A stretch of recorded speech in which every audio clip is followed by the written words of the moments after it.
To su te azijske buamare koje su potisle naše domaće buamare sa ovog našeg terena, ali njih su uvezli i to su valjda, ne znam kako dobijeni, da li možda genetski sve.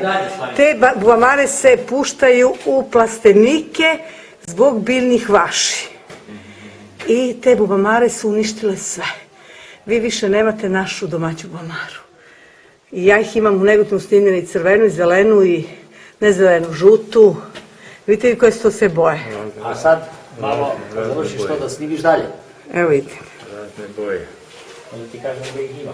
Strašno je. U vratima. A pogledaj sad dalje. Da. Znači sve su azijske buamare. Da uđemo u žarište njihovo. Ajde ovako, može se bolje vidjeti.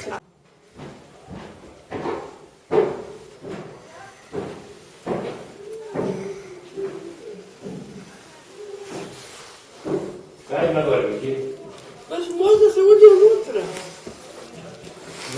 Ovo je najzda buamara, to su ove azijske. Ali više nemaš naše buamare da nađeš, to je stvarno strašno.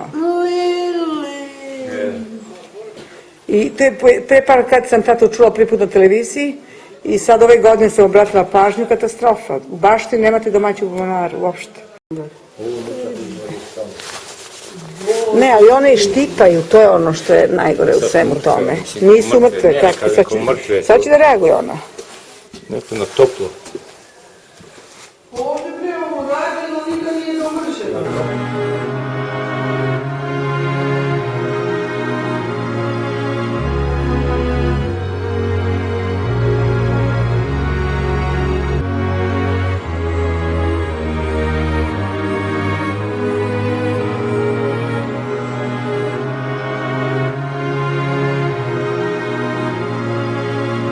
buamare koje znaju da štite.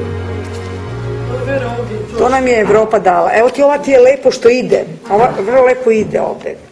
Svako će još je puno. Svaka prostorija, Miki malo probišao sve prostorije.